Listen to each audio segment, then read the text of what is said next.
Hi, I'm Brita and I'm with Arcas Advertising, and here's my tiny lesson. I chose to do my tiny lesson on empathy. So what is empathy? I would like to describe it as compassionate understanding or respectful understanding, which actually comes from nonviolent communication, which was developed by Marshall Rosenberg. It's a good one to look up as a reference point. So how do you do it? I'll start by talking about what empathy isn't. Empathy is not sympathy. Here's what sympathy looks like. So you're talking to someone, they've had a bad day or something like that, or they made a mistake at work. And so sympathy looks something like this. Oh, poor you. Oh, it's okay to do. Sometimes people do that and need that. It's not the wrong thing to do, but it's not empathy. Another kind of sympathy, there are some things that people do is this one. So maybe someone's telling you about how they had a bad day. And so what you do is you go, oh, I know, I had a bad day too. Last week I had the worst day ever. And this X, Y, and Z happened to me. That's not empathy, because you're taking the focus and you're putting it on yourself. And the person who's telling you about their bad day is still sitting there in the feelings of their bad day. So I don't know what that's called. I think it's just telling a story. And so you think that you're empathizing, but you're actually not. Now, the other thing about empathy is that it doesn't mean that you're agreeing with the person. It doesn't mean that you're agreeing with their point of view.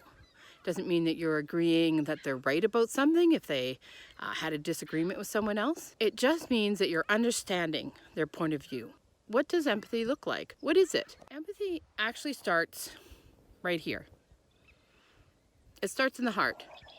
It starts with the thought of, there's something going on for this person and they're needing something.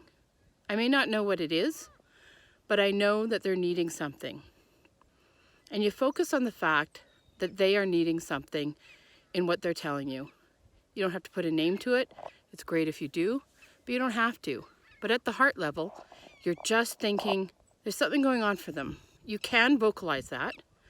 And sometimes some phrases are, wow, that sounds really hard. That sucks. What a drag. Now, if you're just saying those phrases because you memorize them and you know that that's the right thing to do, it comes across as empathy because you're trying. You know there's something going on for this other person. But it's actually not empathy until it comes from the heart. In your heart of hearts, if you're really thinking that there's something going on for this person and you kind of just really connect with them and look at them and say, that sounds really hard, that is empathy. There's another form of empathy, and it's called silent empathy. It means that you actually don't say anything, that you just listen deeply to the other person. You listen to them, and in your heart and your mind and your focus is on that person, and you just listen deeply to them. And in your heart you might be saying, in your mind you might be saying, they're needing something. I don't know what it is, but I'm just going to listen. It's called silent empathy, and it can be very powerful, especially when someone's really hurting. Another thing that happens when people are listening to someone else and they're giving empathy, I would say it's kind of it's not that it's a don't, but they go right to strategy. So let's say someone's just had a hard time with a coworker, and you can feel that they're in a lot of pain. So you want them to be out of their pain. So your first instinct is to give them a strategy to get out of that pain. So you start in empathy and then you move to strategy. So they're telling you about the coworker problem. And so if you go ahead and say something like, okay, all right, well, here's what you have to do. And then you launch into the 3 things they need to do or the 1 thing they need to do. And you've skipped over empathy and you went right to strategy. Sometimes you might notice that the person gets a little quiet or they nod and go, okay, thank you. It might just mean that they only needed empathy.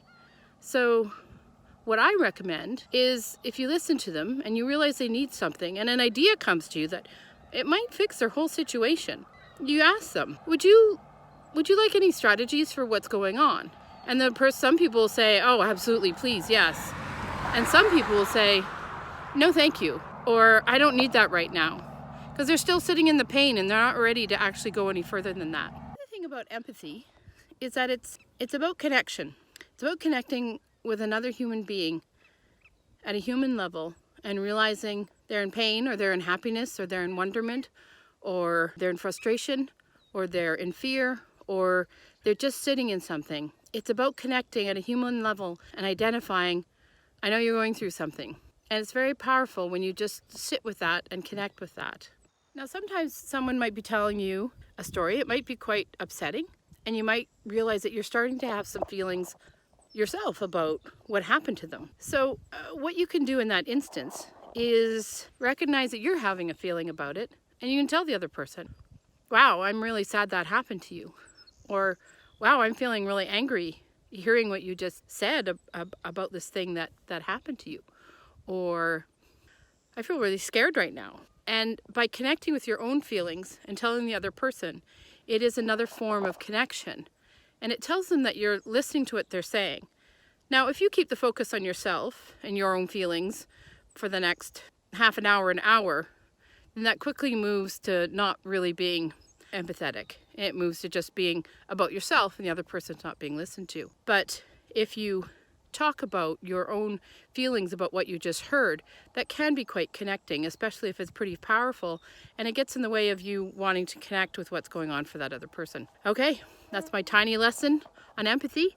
If you want more information on empathy, there's a great course offered by the Center for Nonviolent Communication. It's in the States. There's a lot of resources there, and the work that Marshall Rosenberg did is really incredible. All right, have yourself a real good day.